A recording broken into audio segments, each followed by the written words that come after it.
Hello les amis, aujourd'hui on va voir est-ce qu'il est possible de devenir indépendant financièrement, soit vivre de ses investissements en étant au SMIC à travers plusieurs points. Donc on est parti directement sur mon écran. Donc pour ça, tout d'abord, à combien est le SMIC actuellement? Alors ça c'était juin 2020, donc ça a évolué entre-temps. Et le montant du SMIC net, on peut voir qu'en brut on est à 1766 au 1er janvier 2024 et 1398,70 €. Donc premièrement, on va se baser là-dessus sur un revenu qui est directement de 1398. Alors je le mets directement comme ça. Et on va faire tous les calculs pour voir au final combien il faut que cette personne épargne. Est-ce que même si elle épargne énormément, ça va être possible? En combien de temps? On ira après sur un calculateur juste ici qui a été fait par un créateur de contenu pour voir par rapport à ses revenus, son taux d'épargne, le nombre d'années où il travaille, en combien de temps il pourrait être indépendant financièrement. Donc ça, c'était le premier élément. On sait combien la personne gagne. Ensuite, au niveau de l'imposition, alors quand on est au SMIC, je suis parti du principe qu'on ne paye pas d'impôts. En réalité, c'est faux. On est quand même un petit peu sur la deuxième tranche. On peut voir de 11 000 à 28 000. Mais voilà, c'est vraiment une minorité du revenu total qui est imposable. Donc, je suis parti du principe que on était à zéro parce que potentiellement, quand on est au SMIC, on peut aussi bénéficier de quelques aides. Donc, on va dire qu'on est à zéro à ce niveau-là pour simplifier les calculs. Et au-delà de ça, l'évolution du SMIC, il faut savoir que aussi il y a une sorte, un petit peu de hausse du SMIC chaque année concrètement, notamment en lien avec l'inflation. On peut voir depuis 2020, donc le SMIC aura augmenté de 14,8%. Donc on est sur une augmentation, on va dire, d'à peu près, allez, on va simplifier à 3% par an. Donc ça, on s'en servira juste ici pour prendre une personne qui est vraiment au SMIC toute sa vie avec une augmentation de salaire de 3% juste ici. Et on va prendre un profil, pour l'exemple, qui a allez, 22 ans. Voilà, comme ça, on va partir là-dessus. Maintenant, ce qui va être important et qu'il va falloir prendre en considération, c'est ces différentes dépenses. Et la première dépense des Français, c'est le loyer. Et en étant au SMIC, déjà, si on est dans une grande ville, ça va être très très compliqué, même si on est en couple et qu'on partage les frais. Donc souvent, la stratégie qu'on va avoir, si on veut devenir indépendant financièrement avec un très faible revenu, c'est de se rapprocher des campagnes ou de villes beaucoup moins chères. Pour ça, je vais prendre un exemple. On va aller sur Limoges. Vous allez voir, Limoges, c'est pas très cher. On va se mettre dans appartement ici. Et ensuite, je vais directement marquer Limoges. Alors, je sais pas trop comment c'est du Bon Coin, mais je crois que c'était comme ça. On va voir. Ah, visiblement, c'est bon. Choisir une localisation. Limoges. Limoges, toute la ville. Et imaginons, on va prendre l'exemple où on a un budget maximum. Alors, on va partir sur 500 euros, mais le but, ça va être de payer beaucoup moins cher, hein. Donc, je vais faire rechercher. Alors, je vais voir pourquoi ça ne fonctionne pas. Alors, juste ici, qu'est-ce que j'ai mal indiqué? Alors, tout effacé. Alors, des fois, j'ai un petit bug, mais je pense que c'est de mon côté. Alors, on va refaire la simulation. Voilà, Limoges. On peut voir qu'on a au total 1774 annonces. Donc, on a un petit peu de tout, des 2 pièces, du 500 euros à peu près. Ça monte un petit peu plus, là du 450. Donc concrètement, si on veut pouvoir s'en sortir, clairement, encore une fois, ça ne va pas être une vie de plaisir, hein, devenir indépendant financièrement avec un SMIC, c'est ce qu'on va voir. C'est pour ça que dans l'idéal, il faut plus réussir à augmenter ses revenus parce que ça va être compliqué. Mais on va quand même tenter de faire quelque chose et voir en combien de temps c'est possible. D'ailleurs, n'hésitez pas à mettre vos simulations ci-dessous directement. En combien de temps cette personne va pouvoir générer, allez, on va pas dire 1400 euros net, mais à peu près 1200 euros net, ce qui lui permet de vivre assez confortablement dans certains pays. C'est pas forcément le cas de la France, mais dans pas mal de pays, on peut vivre plutôt bien. Donc, on va essayer de se trouver un 2 pièces pour qu'il y ait quand même une chambre à part. Tiens, là, on en a, mais c'est trop cher, hein. Là, c'est hors de prix. On va essayer de se mettre un petit filtre. Allez, on va se mettre un filtre. On va dire que maximum, on peut dépenser 350 euros. Alors, dès que je mets un filtre, ça bug. Bon, on va pas mettre de filtre, mais on va partir du principe qu'on veut un 2 pièces. On va dire, allez, tiens, celui-ci à 400 euros, est-ce qu'il y en a un petit peu moins cher? Parce que là, vraiment, à ce niveau-là, il faut vraiment le moins cher possible ou quelque chose de pas très cher. Bon, on a eu ici, pour l'exemple, 400 euros directement proche du CHU, donc ça doit pas être trop mal situé. Bon, c'est pas un appartement magnifique, etc. Mais c'est un appartement avec la déco. Je pense que ça peut être quelque chose vraiment de sympa. Donc 400 euros. Allez, on va rajouter ça dans nos dépenses fixes ici. Loyer de 400 euros, bien entendu, si vous pouvez payer encore moins cher, bah, c'est mieux. Parce que là, bah, au final, qu'on peut voir que le montant qui lui reste dans la poche, c'est 998 euros. Donc, c'est pas énorme à ce niveau-là. Ensuite, on va partir aussi sur le deuxième poste de dépense qui, généralement, bah, ça va être les courses, juste ici. Donc là, on va partir du principe qu'il dépense, c'est vraiment pas beaucoup, mais imaginons 5 euros par jour. 5 euros par jour, donc là, c'est des repas qui coûtent vraiment, vraiment pas cher. Il arrive à acheter des pâtes en grosse quantité, du riz, pas trop de viande, un petit peu de légumes, mais pas trop non plus. Donc on part sur 150 euros. Encore une fois, on est sur un cas extrême ici. Le but, c'est de prendre quelqu'un qui est énervé, mais qui a un petit revenu et qui veut quand même tout faire pour y arriver. Ensuite, après les courses, là, la voiture, vu qu'il est à la campagne, on va partir du principe qu'il avait déjà la voiture. Par contre, il a quand même l'assurance. Imaginons, il paye, voilà. Moi, je sais que quand j'avais mon assurance pour une Golf, j'avais 23 ans, je payais 40 euros. Donc, on va dire 40 euros.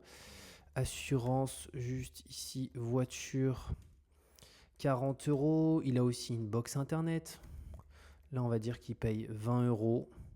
Un forfait de téléphone, juste ici, où il paye, il y a des forfaits à 5 euros, donc il arrive à payer 5 euros. L'électricité qui a un gros budget, hein.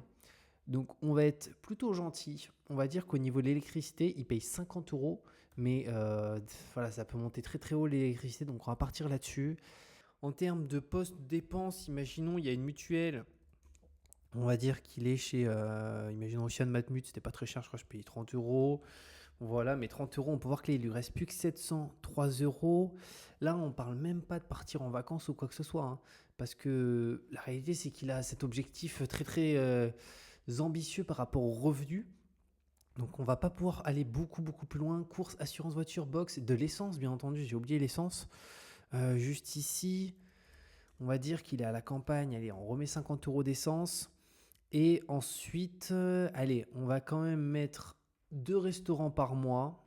Et c'est des restaurants à 25 euros. Donc on va dire 50 euros de restaurant. Voilà. Et il nous reste 600 euros. On va rester là-dessus. On va rajouter un petit imprévu. Alors c'est pas forcément de l'imprévu, mais on va partir du principe que, imaginons sa voiture, de temps en temps, il y a un petit problème. On va remettre 50 euros de problème de voiture. Un problème voiture, juste ici. Voilà, on va remettre 50 euros et on finit par des vêtements. Voilà, il achète une paire de chaussures par an, puis quelques t-shirts, etc. Et au total, par mois, ça lui fait un budget de 30 euros.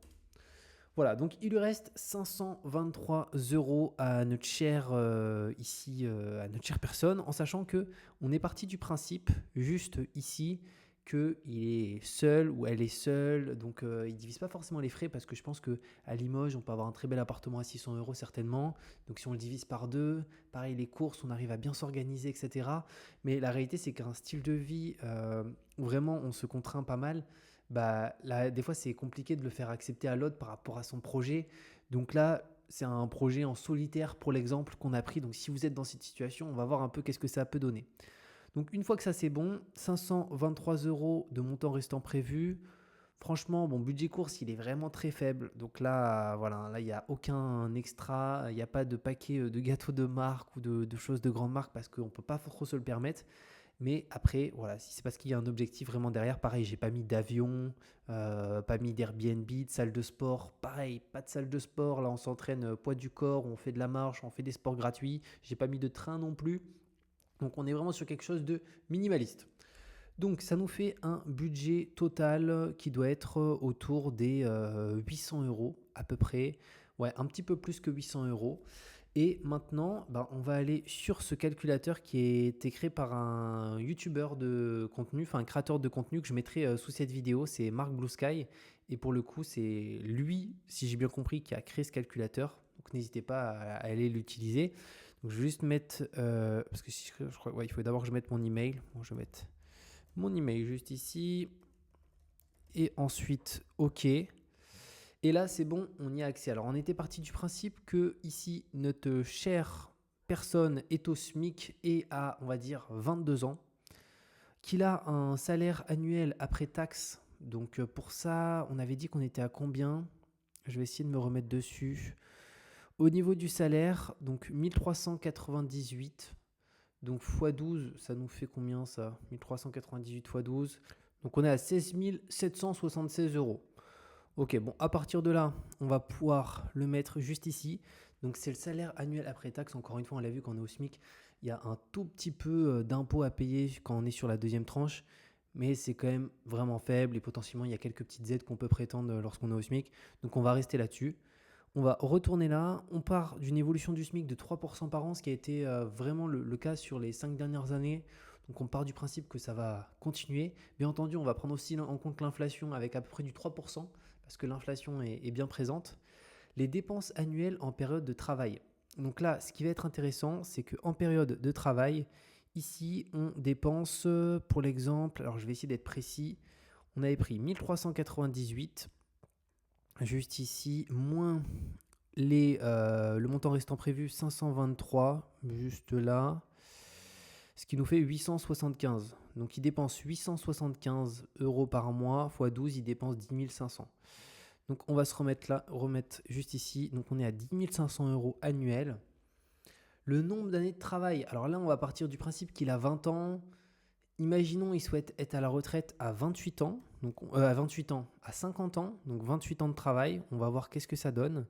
Montant de la pension, on part du principe qu'on n'a pas de retraite. On va pas compter dessus. Si on en a une, tant mieux. Mais si on n'a pas, bah c'est pas grave. On n'aura rien attendu à ce niveau-là. L'âge des versements de la pension, pareil, pas de pension. Et dépenses annuelles en période de retraite. On va partir pour cet exemple, si vous me le permettez, sur... Alors, c'est pas un revenu de folie, on est d'accord, mais encore une fois, c'est compliqué à ce niveau-là de trouver vraiment des chiffres qui vont être réalisables. Donc, je vais partir sur 1300 euros.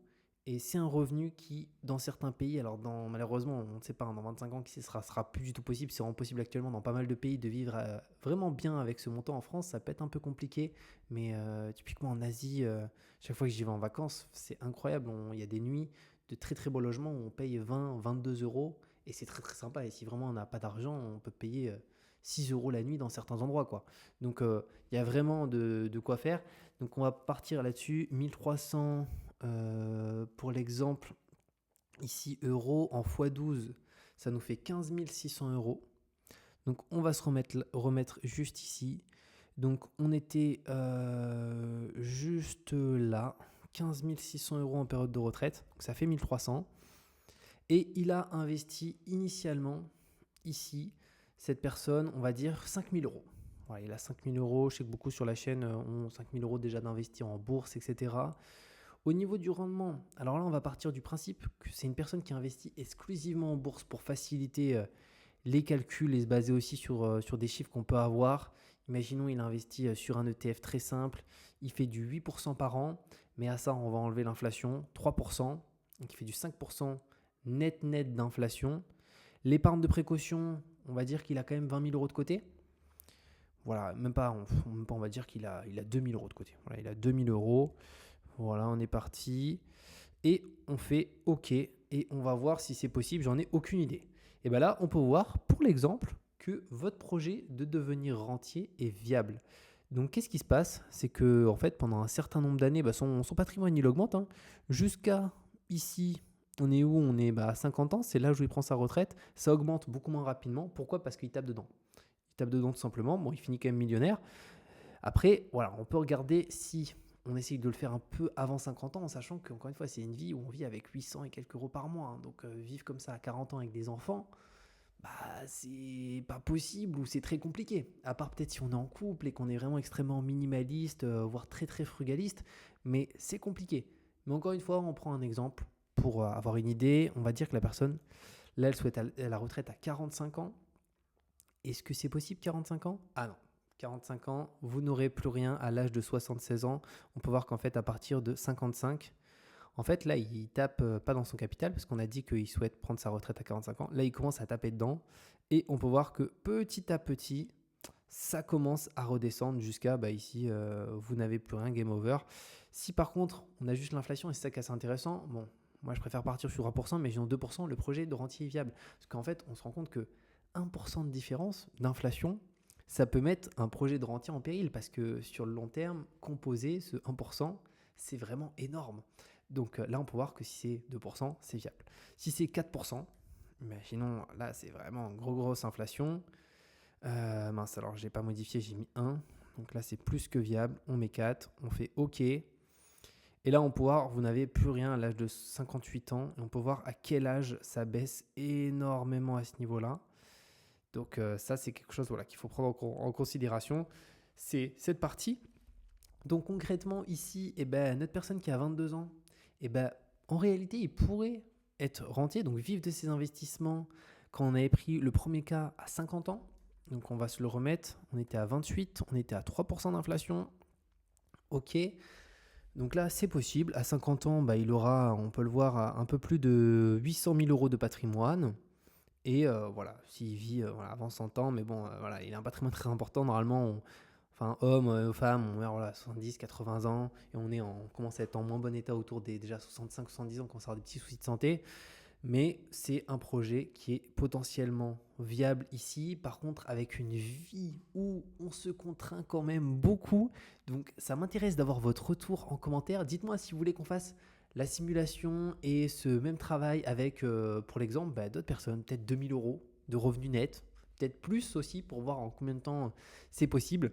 Mais en tout cas ici, la priorité en fait, c'est de réduire le budget énormément pour pouvoir avoir les dépenses les plus faibles et le taux d'épargne le plus élevé. Et au-delà de ça, en dépenses annuelles en période de retraite, pareil, il faut vraiment pas flamber. C'est-à-dire que là, on est parti sur 15 600, ça fait 1300 euros par mois. Donc je suis parti là-dessus parce que sinon c'est compliqué. Et si, imaginons, on part du principe que la personne, elle veut 2000 euros par mois à 50 ans, là vous allez voir, ça va être catastrophique. On va partir sur 24 000. Là, le projet de rentier n'est plus du tout viable. Il n'y a plus rien à l'âge de 75 ans. Et encore, ça va. 75 ans, ça permet d'aller assez loin.